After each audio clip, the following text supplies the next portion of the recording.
What up, family? I'm back at it again with the trade recap. I'm here to go over how we capitalized today with CPI data. There was a lot of volatility in the market. We took 3 trades today. All 3 were alerted to the chat. The first one, we capitalized for 28%, which is right here.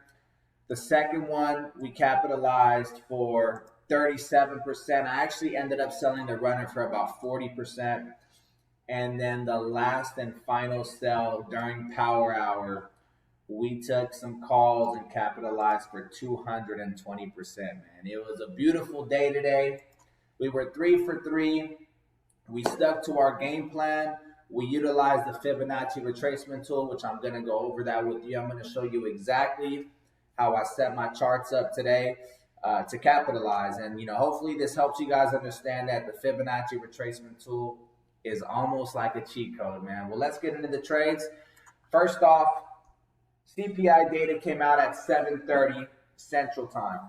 So what we did is we don't want to chase the move, right? Because when you chase it, if it's, if it keeps running, oh well. There's a lot of risk when you're buying calls at the top or you're chasing it because you feel like you missed out. They call it FOMO, right?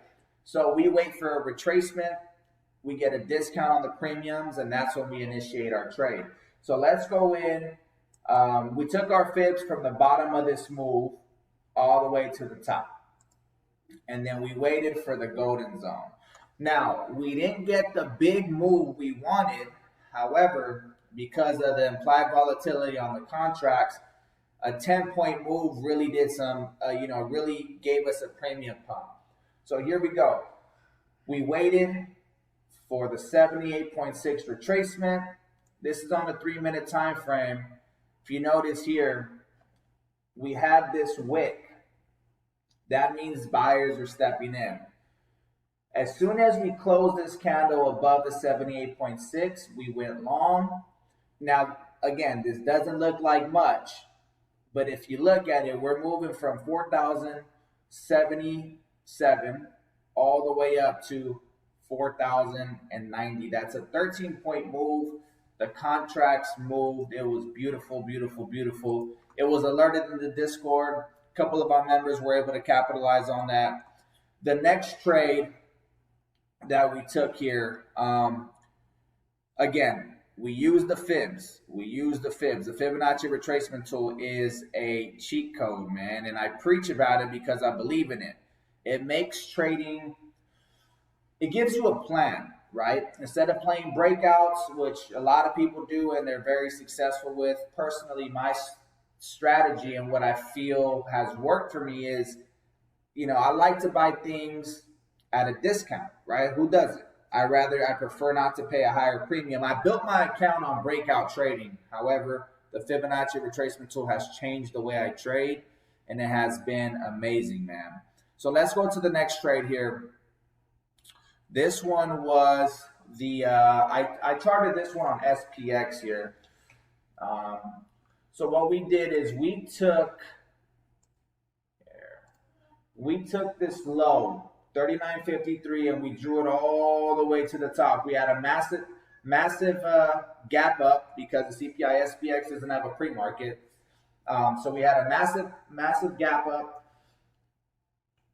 I was anticipating a gap fill, and here we were pretty close to filling the gap on my entry, so I felt pretty safe. My stop loss would have been the completed gap fill or falling through the gap fill.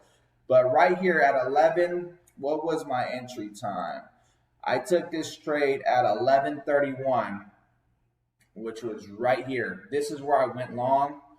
Again, it doesn't look like a big move. In most cases, what you really want is you want this thing to move to the next fib. But again, you have the 90 MA, this 90 MA, this blue line. If you don't clear that, you're going to keep moving down. You need to get above it. So sometimes I utilize that to either take profits completely or, I trim there and wait for the next fib level, especially on such a stretched out time frame, right? This is a 3-minute, but it's broken up technically into 2 days. So you got to be mindful of that. There's a lot of things that go into it, and I plan on going in this with you, or going into it with you guys in more detail here pretty soon. I'm looking to do a webinar so I can answer questions and things like that. But anyways, back to what we're talking about here. So we didn't clear the 9 EMA. I ended up taking profits and just closing out my trade for 37%. But look at this move from 3,996 all the way back up to 4,007.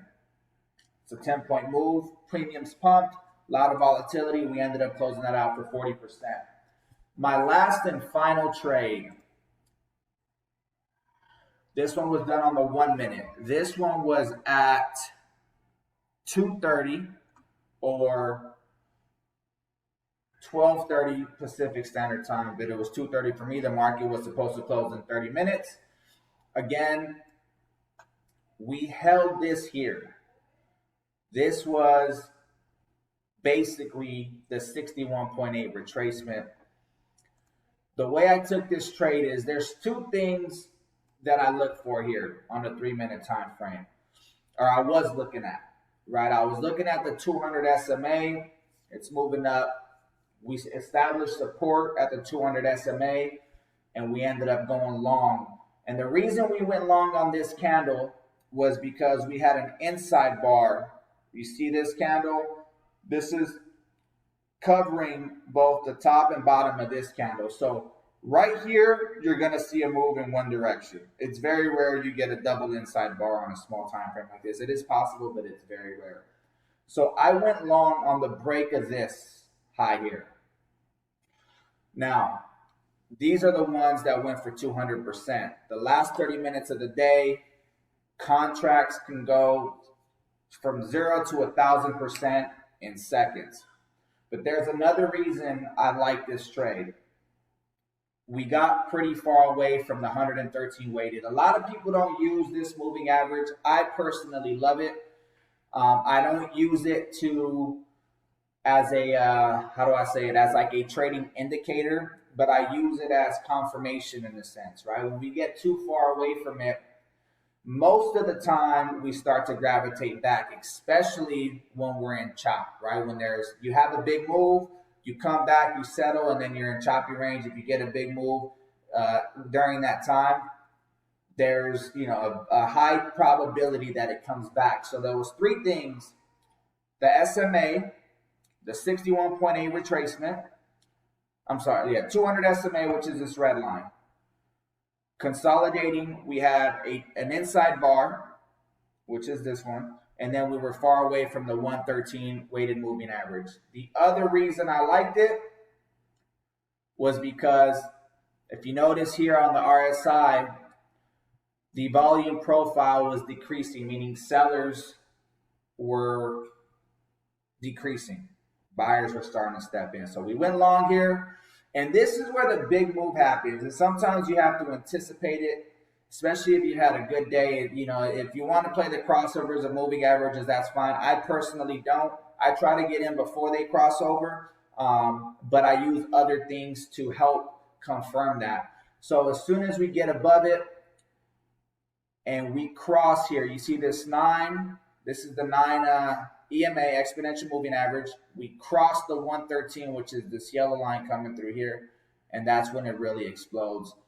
So we ended up getting that for those contracts. Actually ended up going for a lot more. I closed them out for 220%, but it was a banger trade, man. And it's crazy because you wouldn't think this move right here does a lot, right? I mean, it's from 4,003 all the way to 4,030. It's a pretty big move, but for the actual equity, it doesn't seem like much, or for the actual ETF, it doesn't seem like much. But with contracts, that's why options are so powerful, man, because, they could be a blessing and a curse if you don't manage it correctly, but you can really, really, capitalize if you play smart, if you manage your risk, if you stick to your game plan.